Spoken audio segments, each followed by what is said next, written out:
It's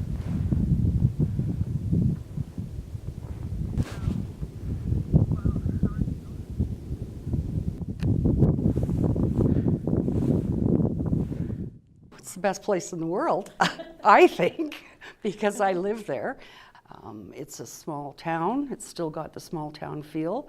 And I think that's what I love most about it, is that community. We always talk about it as a retirement community, and it's not. I was really surprised to learn that. Maybe I'm in contact with more senior because I'm a senior, but really it's a community where 70% of it is families, young families. It's got a higher income level than most other towns that are comparable. Surprisingly, not a higher education level. The majority of our residents have simply a high school education. So we started 2 years ago, a little over 2 years ago. Yeah, it's been 2 years ago. And it started with a group of women meeting, somebody coming in and saying they had heard there would never be a shelter, and emergency women's shelter in Cochrane. We got to talking and realized that 5 of the 6 of us had been affected by domestic abuse and violence. And right at that meeting, 3 of us said, okay, let's start. Let's do it. Yeah, let's get her done. And I think we got her back up when someone said, We did.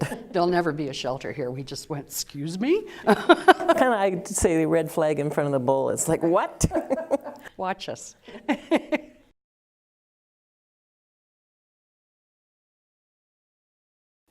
A couple of weeks before, we had 30 tickets sold, and I, of course, was panicking, and Patty was quietly panicking.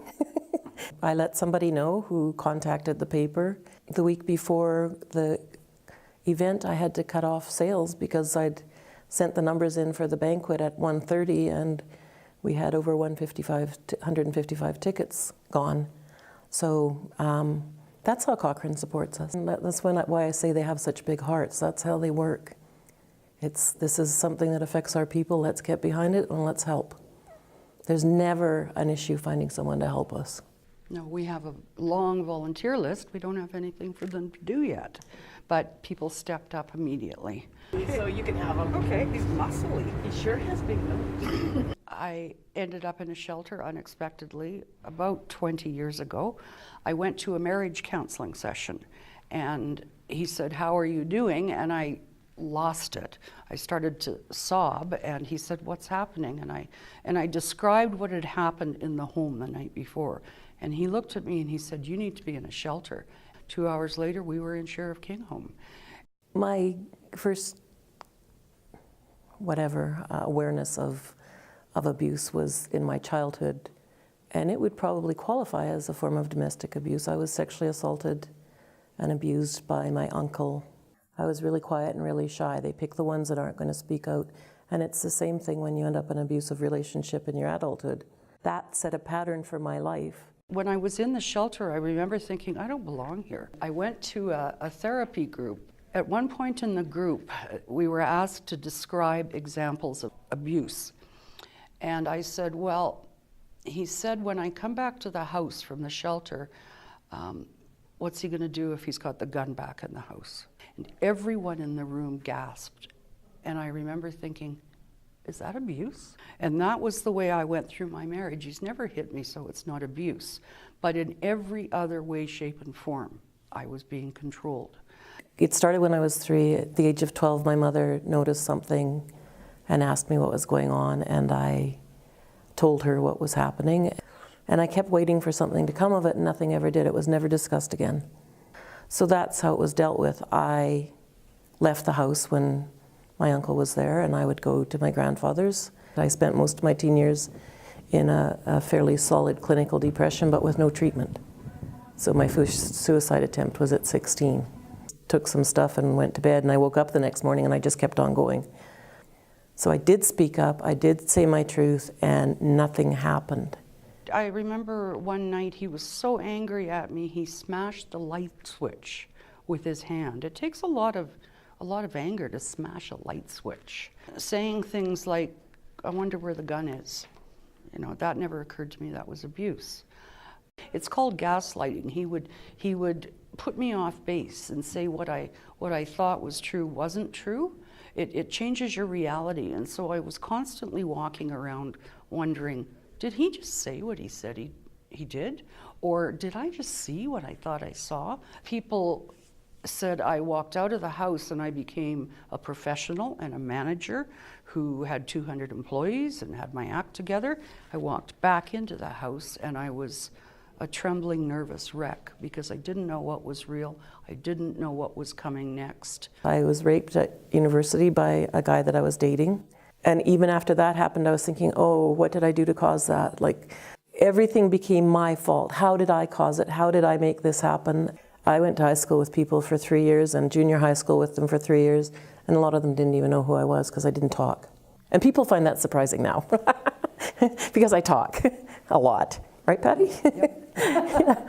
The night before I left, it was his birthday, and I didn't do what he wanted me to do. I don't remember exactly what that was. And he followed me from room to room, yelling at me at what a selfish bitch I was. That was very intimidating. Like, I would try to get away from him, and he would follow me and get right in my face and be yelling at me. But he didn't hit me, right? So I just thought, that's the way we live. And it's interesting, when I finally got out of the marriage, I did very well eventually, and I thought he had made it so that I believed I couldn't survive without him, and that wasn't the case at all. I won't talk about my marriage, but I will say that the gaslighting Patty was talking about, I did hear through my marriage that, it wasn't worth me working because I'd only make minimum wage. And when I did finally go out and work, I ended up as acting CEO of the place. So, and when I started working there, I realized I'd learned all the skills I needed at home, and I have a fairly competent brain that I hadn't realized was there. I didn't realize that I was capable of doing all those things. So.